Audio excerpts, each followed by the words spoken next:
यह कहानी एक काल्पनिक रियासत की है जहां के लोग अत्यंत कंजूस और आलसी थे। उनके मन में धन संपदा की लालसा तो प्रबल थी, पर मेहनत करने का जरा भी उत्साह नहीं था। वे दिन रात यही सपना देखते कि काश उनके घर सोने चांदी से भर जाए, बिना किसी परिश्रम के। लेकिन उस रियासत में रत्ती भर भी सोना नहीं था और लोग सिर्फ ख्वाबों में ही जीते थे। एक दिन न जाने कहां से उस रियासत में एक चमकती दमकती सोने की चिड़िया आ पहुंची। उसकी सुंदरता ऐसी थी कि देखने वालों की आंखें चौंधिया जाती थीं। जब वह अपने सुनहरे पंख फड़फड़ाते हुए एक पेड़ से दूसरे पेड़ पर उड़ती और मधुर स्वर में गाना गाती, तो लोग मंत्रमुग्ध होकर उसे निहारते। उसका गीत कुछ इस तरह था: मैं हूं चिड़िया सोने की, पंख झरूं तो सोना बरसेगा, पर सोना वहीं पाएगा जो भला आदमी कहलाएगा। चिड़िया की सुंदरता और उसके गीत ने लोगों के मन में लालच जगा दिया। सभी उसे पकड़ने की फिराक में लग गए। लेकिन सोने की चिड़िया बेहद चतुर थी। उसे भनक लग चुकी थी कि अगर वह पकड़ी गई तो ये लालची लोग उसे मार डालेंगे। इसलिए वह कुछ दिनों के लिए रियासत छोड़कर कहीं और चली गई। लोग उसे ढूंढते ढूंढते थक गए, पर उसका कोई अता पता न चला। कुछ समय बाद एक सुनहरी सुबह, जब सूरज की किरणें सोने के हिरन सी इठलाती हुई चारों ओर बिखर रही थीं, सोने की चिड़िया फिर लौट आई। इस बार उसकी चोंच में एक चमकीला सोने का फल था। वह गलियों और आंगनों में उड़ती, मधुर गीत गाती। मैं हूं चिड़िया सोने की, चोंच में फल है अनमोल, भला आदमी मेरा प्यारा, उसे मिलेगा यह फल निराला। ये गीत सुनकर रियासत में हड़कंप मच गया। हर कोई सोने का फल पाने के लिए भला आदमी बनने की होड़ में लग गया। लोग अच्छे अच्छे कामों का दिखावा करने लगे। कोई मंदिर की सफाई करने लगा, कोई गरीबों को दान देने का नाटक करने लगा, पर उनके मन में वही पुराना लालच था। हर व्यक्ति चिल्ला रहा था, मैं ही भला आदमी हूं, मुझे फल दो। इस होड़ में लोग आपस में झगड़ने लगे, एक दूसरे को नीचा दिखाने लगे।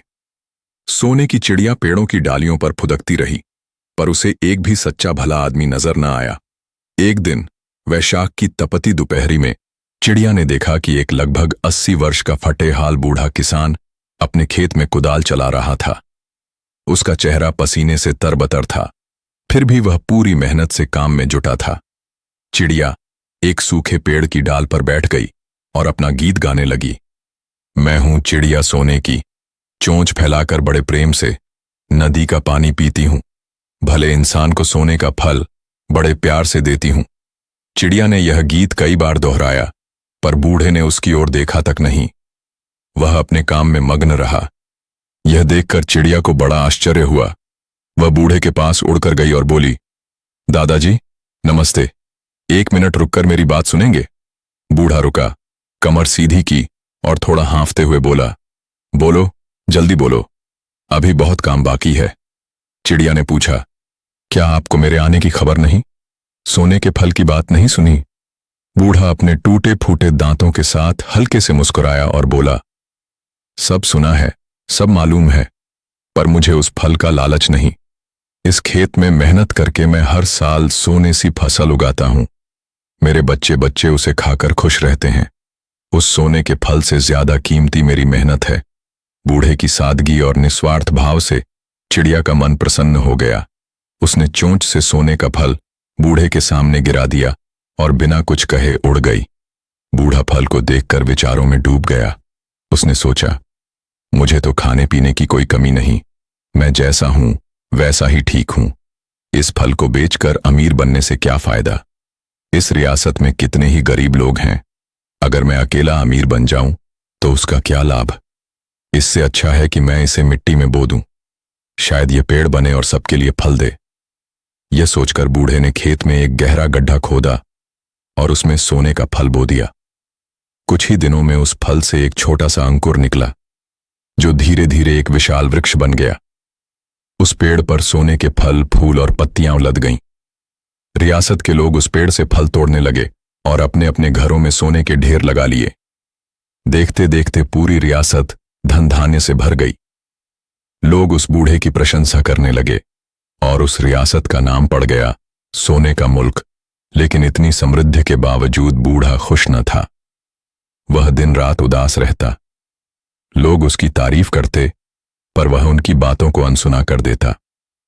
उसके मन में सिर्फ सोने की चिड़िया की याद थी। उसे लगता था कि उसी चिड़िया की वजह से रियासत समृद्ध हुई।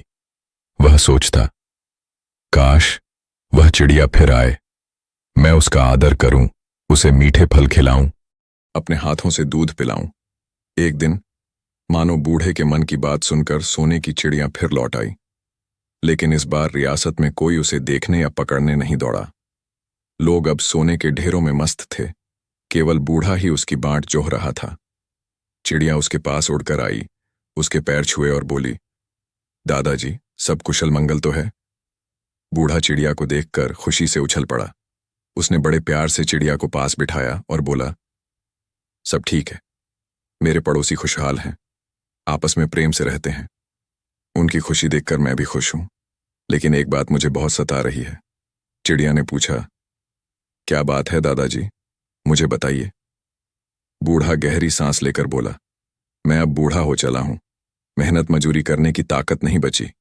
दूसरों की कमाई पर जीना मुझे अच्छा नहीं लगता, ये तो हराम का खाना है।